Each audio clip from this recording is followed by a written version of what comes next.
Microphone check and screen check, please.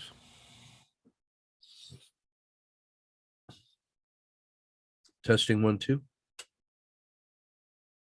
Okay. Well, today for the first day in 30 years, I took a sick day from work. I just had a splitting headache all day. And I wanted to try to heal before going down to get my cardio scan. If you're a man or a woman of a certain age, go get that done.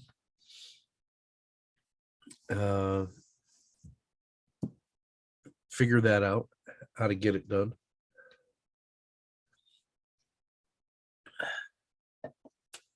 Yeah. Oh boy.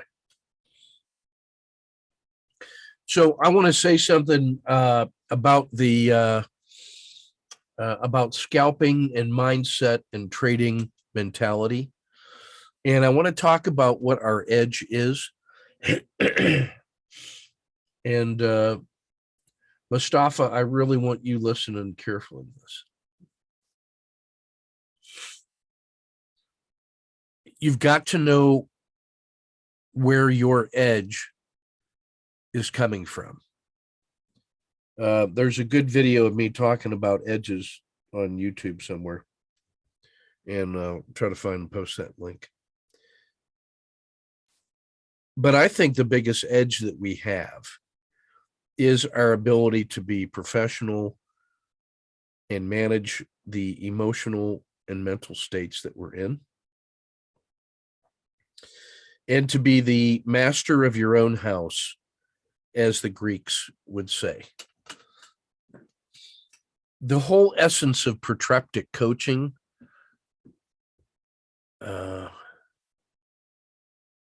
is about being a master of your own house. So protreptic means comes from the Greek. It's the style of coaching that was done in the Athenian academies with Socrates, Plato, and Aristotle.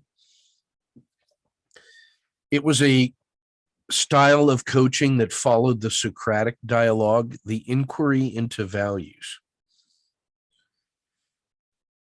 It was conducted in the executive academies because the philosopher kings in the Greek city-states had no checks and balances against their power, except for those that they would accept themselves.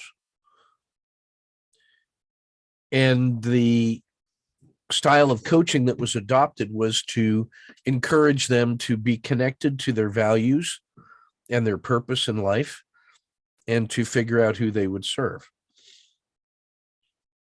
And so the style of protreptic coaching is to respect the person who is under the light, who is there to be self-examined with the protreptic coach, who offers a framework within which those values of the individual can be explored. There's, unlike other coaching models and psychological models, there's no right way to be. There's no psychological correct model that is looking to be installed. Oh, let me help you think correctly. No, it's a negotiation or a conversation between the coach and the individual. And it only examines those things that the individual wants to put on the table to explore. And the coach respects that decision and doesn't go beyond the limits of that, and simply asks questions and engages in dialogue to allow the ideas on the table to be explored, to be viewed from different points of view, to find different ways of examining them, unexplored perspectives. And it trusts, that style of coaching trusts the individual to come to their own conclusions. The ultimate goal of this is to discover what it is that we value, which is Ole Fogh Kirkeby, the Danish philosopher who modernized that style of coaching for our world. He says in his thick, beautiful Danish accent. To say that we know what we value presupposes that we know who we are. I could listen to him speak forever. I've worked a lot with his best student, Jens Larson, to develop the protreptic coaching home study course, because I really think that there's something important in the way that they approach respectfully the inner space of a person and their values, and trusts the motives and the intentions of that person to get to know themselves and what they mean by what they say, to explore what the words that we use to characterize our values and our purpose intentions, what do those words mean for us? How do we use those words to shape our view of the world? How do we decide and put into words our purposes and the outcomes that we seek? How do we phrase the intentions that we want? So to me, this is about intentional living through that Greek lens of protreptic coaching. And I assert that one of the edges that we have is our ability to be the master of our own house, to decide under what conditions we choose to trade. And to the extent that we can do that, we can have an edge. This presupposes, as Oli would say, that we have rules that should work robustly in the market if we follow those rules, which we continue to update through math and study and analysis. But none of those rules matter if we're not following them, if we are not employing our edge to be the master of our decision.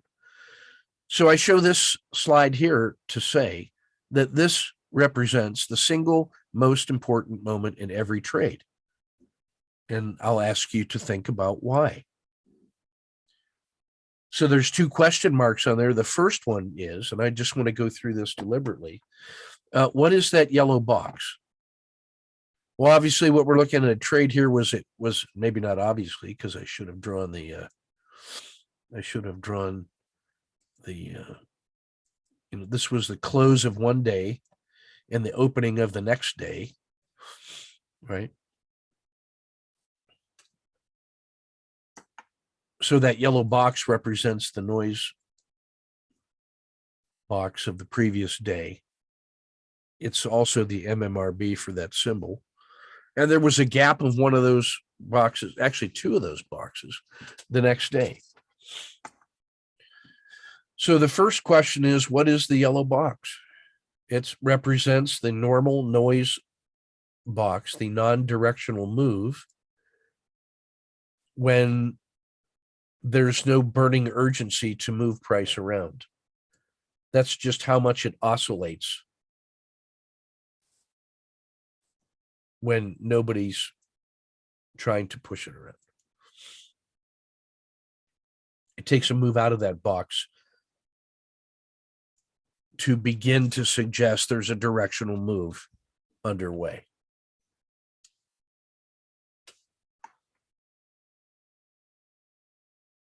So we have a gap up. It sells off a little bit, makes a new high on the third bar, third minute. And our monkey-minded trader enters at the green dot,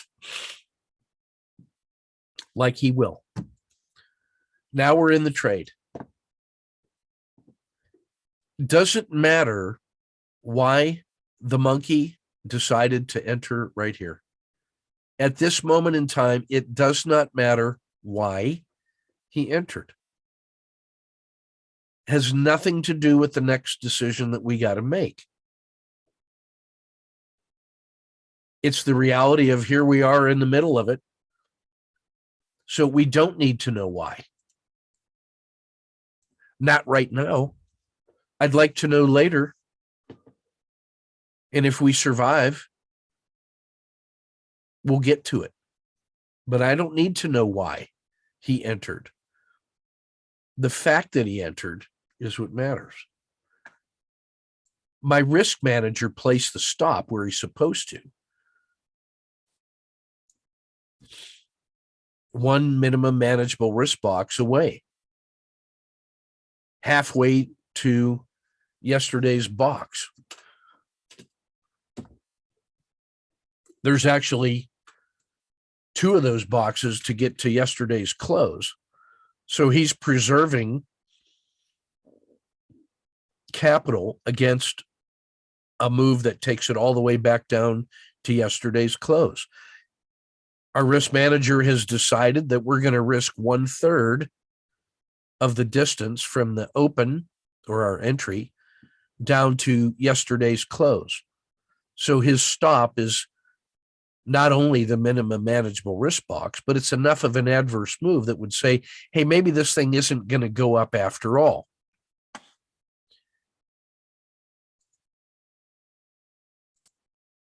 And when the risk manager makes that move, that's how much he knows. Oh, I'm going to put my stop in, right? So the risk manager placed the stop like he's supposed to. And as soon as you enter, you discover, oh, heck, I've entered chimpanzee or young novice trader, same thing. Your fireman comes in to save the day, and the fireman has a job to do. What is the fireman's job? The fireman's job is to save the day. The fireman is going to look to get us to no lose plus dinner for 2 and ensure that we don't take more than a 1-hour loss. The risk manager told us how much we could afford to lose professionally. The fireman's job is to make sure that not only do we not lose more than that, but when we have a chance to salvage whatever we can from this horrible trade that the monkey put us into. Now, the fireman is skilled. He might look at that entry and immediately say, you know what? I'm not going to let it make a new low of the day. If a fireman decides that's what he's going to do, he's right, because he made a decision in the direction of reducing risk. So he's right. And I will never second guess that or say that, no, he should have known better. I don't know if you've ever been in a fire, but you do what a fireman says. Now, I don't know where no lose plus dinner for 2 is. I know where it is. It's right there. It's about a 0.2 gain. Now, I don't know where and when we're going to move to there, but I'm going to trust the fireman to do it. But if the fireman hasn't done that yet, and we see this pattern right now, here's what I can say is we have a moment of low risk to place a stop wherever we want, because price just moved above that blue line, made a new high of the day. It has not failed. We've got these rising lows. So we've got an opportunity with that little wedge to take our exit from wherever it was. It was at least here. It may have been here. It may already have been here. But now when we see that price moving up, I can decide where I want to put the stop. Wherever I put that stop, it better be above my entry. I'm just telling you that right now. It better be above your entry, because you were given an opportunity to get to no lose plus dinner for 2. So that's your question right now. The question at hand, the next thing I got to do is decide where to put that stop. It's not trying to decide, well, why did the monkey enter there? It doesn't matter.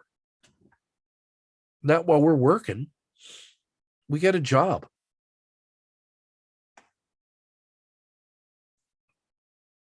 I got to get that stop above my entry. So where do you place the stop? You take a look at that right now and you tell me where you want to put it. Those are 3 candidates. Those are 4 candidates. And wherever you decide to put it, I agree with you. As long as it's above that green line, I agree with you. because this is the single most important moment in that trade. You have an opportunity to preserve the capital that your monkey mind in all its glory put at risk. The speculative choice to risk capital against an opportunity, for all the reasons that you could list, it's still a speculative decision. It's a venture into the unknown, and we don't know how it's going to come out. So as soon as we put that trade on, I instantly feel that I've lost 1R. My risk manager's telling me what that 1R is, and I feel instantly that I've lost that. And I feel what that's like to have lost that. And I can take that feeling because I realize that my risk manager prevented me from feeling what it would like to lose all the way back to yesterday's close, which is what I expect this thing to do. As soon as I go long, I expect it to immediately go to the worst possible outcome. And I say, hey, my risk manager already took 2/3 of the risk off, and I know that I can manage that risk with my outstanding fireman. So I don't feel that all is lost. Only 1/3 is lost. I'm already feeling better. So once you decide where you're going to put that stop, one of those 4 places, whichever one you pick, how should you feel now that your no lose plus dinner for 2 stop is in place? How should you feel? Is that a question that we can even ask? I mean, am I supposed to feel things before I feel them? Or do I just feel them? I don't know yet. I'm still thinking about that. But here's what I demand of myself. I've decided that as a professional, that if my monkey mind ever put me into this speculative trade and I'm able to go through this process and I'm able to get a stop to no lose plus dinner for 2, I'm going to tell you how I feel about that. No matter what I'm actually going to feel, part of me says, the professional part of me says, you know what? You just made a professional move and you should feel very good about being professional. Done. Because now I feel like it's a science project. I don't know how far this thing's going to go, but the worst possible outcome is that I'm going to make money. So that's how I feel about that. You know, I'm alive. I saved the day thanks to the fireman. You know how grateful I am to the fireman who does that for me? Here's what I'm going to say to my monkey. Hey, monkey, you keep taking that shot. Don't do more than that. And I want you to concentrate on the ones that look just like that, because that's a good entry. Because that's a manageable entry that gave me an opportunity to gain because of an abnormal condition, because of a gap that was in the positive direction, 2 manageable risk boxes above the previous yellow box, 3 away from the close. And you watched it try to fail and it didn't, and then it reversed and made a new high, like almost a 1, 2, 3 entry. That's a good entry, a manageable entry. You gave me a fighting chance to make some money. Good job, monkey. That's not crazy. That's a good entry. It was a manageable entry. That's what made it good. It was manageable, plus there was an opportunity that I have a chance to do well. So, monkey, don't you stop that. You keep doing that, but just keep doing that. So I'm going to reward him with a banana so he does more things just like that. Here's what I say to my fireman. Good job, dude. You saved us once again. That's why you're the best. Go take the monkey for a walk. You did your job. You put us in a position where we're not going to lose any money, and we get a chance to see how much money the market wants to give us, which we don't control, but we're not going to lose money on this. That's what we say to the fireman. So now I got a couple interesting questions. This one here is just, this is all about you developing your personal exit strategy. This is your job. The monkey did his job. The risk manager did his job. The fireman did his job. Now you got to talk to the manager and have him do his job. I'll tell you who else did their job was your planner and your architect that put the monkey in a position where he could only make good decisions in a monkey way. Because I know what the monkey's tendency is. So I'm going to find that hungry monkey and I'm going to give him things that are only good for the team to jump after. That's what a good planner will do, is you put the monkey in a position where he can succeed. You don't let the monkey make that decision. Your planner and your preparer does that, and then you turn the monkey loose. After you've done the planning, framing, staging, stalking, now unleash the monkey. So now my question is, who is your exit manager? And this is your job. You got to figure out what is your exit strategy. Are you going to use the Wu-Wei exit? Are you going to use a Bollinger Band mean manager, the PSAR manager? Are you going to use a modified sniper? Are you going to trail it with the wrist box from the high? Are you going to take that wrist box and hang it from the high and see where that is? Are you going to look for opportunities to selectively adapt to price action to lock in the pieces so you never give back too much of a good thing in a way that allows you to live with yourself and to be gentle with the decisions you made in the moment? I hope so. But these three questions here are yours to answer. You've seen a bunch of different ways in which we do this all the time. But this is where you spend your time and personalize the system to your values, your tolerance, your objectives, your sustainable decision making. This is your job. So that's why this is the most important moment of every trade, because you're deciding what to do with a trade that should not lose money. Somebody put you into that trade. It got well started, and now it's to you. So who is your exit manager? How would you describe that guy? What is the guidance that you give to him? Because that guy who's managing it from no lose plus dinner for two forward all the way up to the average win is your routine manager.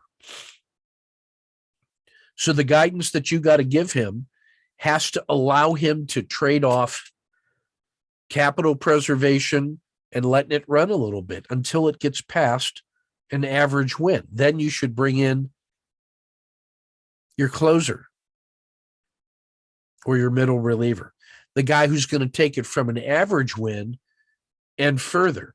You want that guy to be very good because he's going to activate a sniper at some point, or he's going to pick the right managerial trailing stop to use, whether that's the Bollinger Band main or the PSAR or half with the sniper or activating the sniper. That's your very good manager. That's the A team. So your B team manager is your science project guy. That's how you feel about this trade now, is this thing is a science project. We're going to see how much it's going to let us win. I don't know.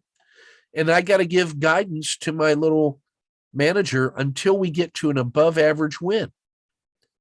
When I get to an above average win, which is maybe that purple line, once it gets above there, I might have to update my guide. The guidance that I give to my exit manager after we are beyond the average win is different than the guidance that I might give from no lose plus dinner for two to the average win, because I want to give it some room to run. But once I'm past an average win, I've got more than I even expected. And so I maybe want to treat those dollars a little more carefully and respectfully, because if I do, if I get a win that is beyond the average win,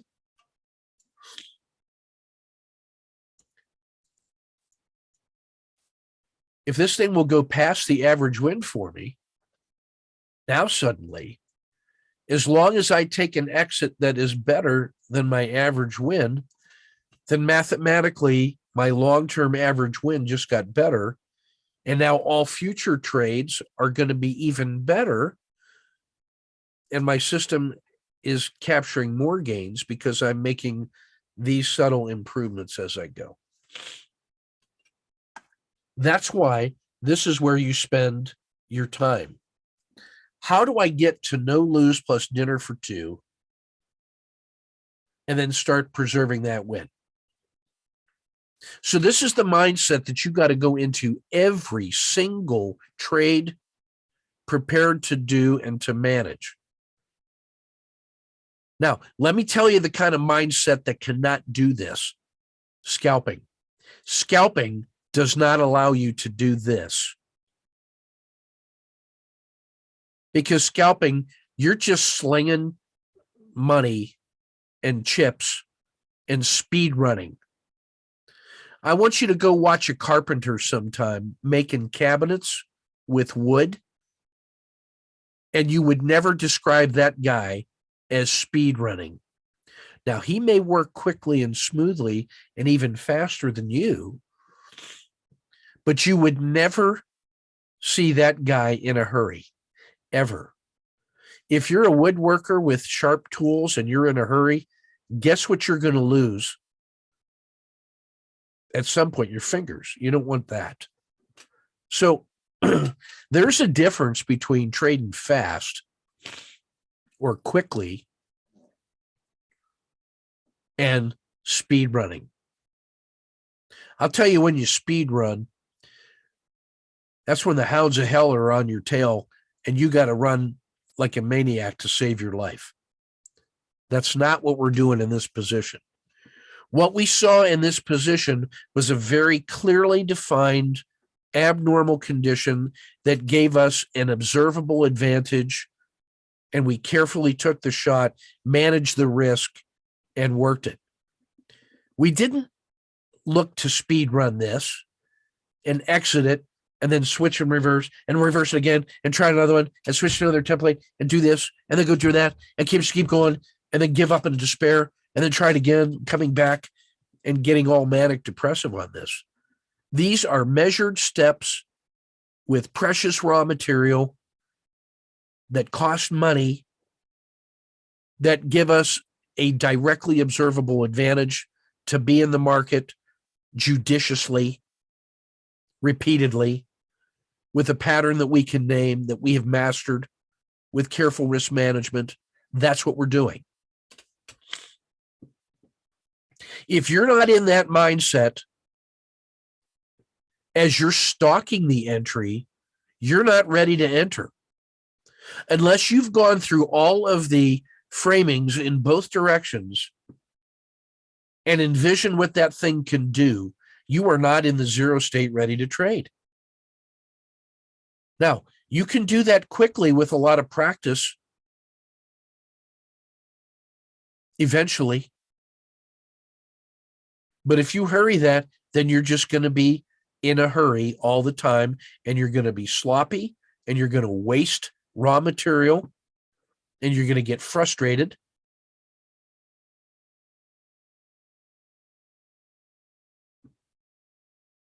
So just do that as much as you need to until you decide that's not what a craftsman would do. What would a craftsman do? Relax a little bit more. Appreciate the moment. Enjoy the environment a little bit. Get in touch with what you're really trying to do. And if what you need is the excitement and the manic depressive and the switching back and forth and the highs and lows, get a different hobby. The only thing I want to do is trade well and make money. That's all. I want to be a craftsman of my job.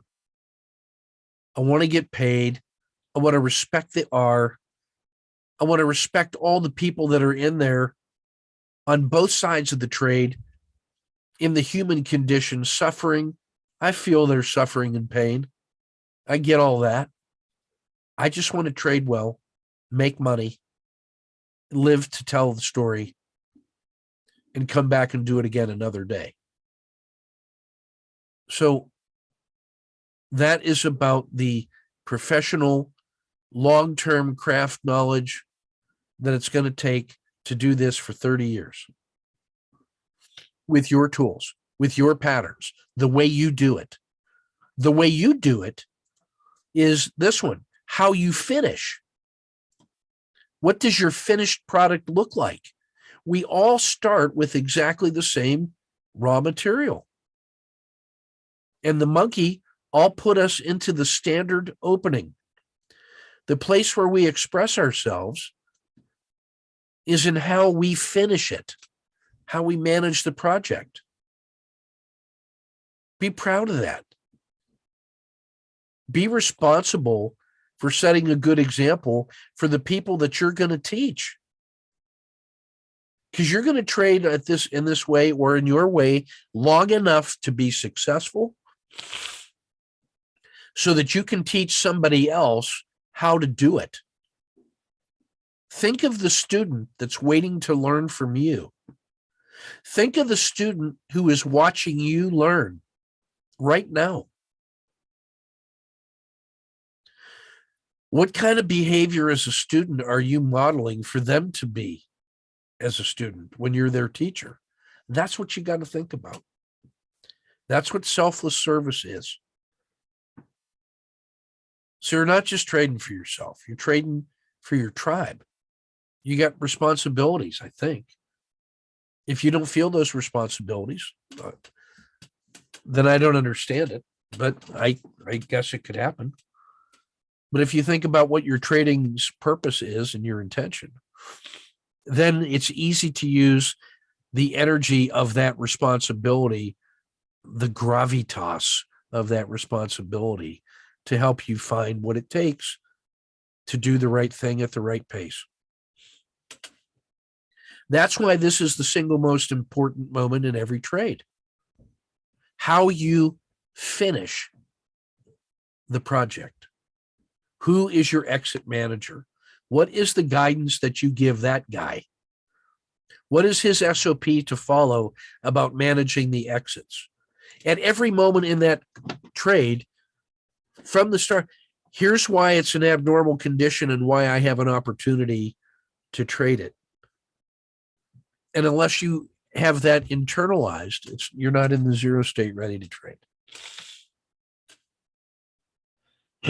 Excuse me.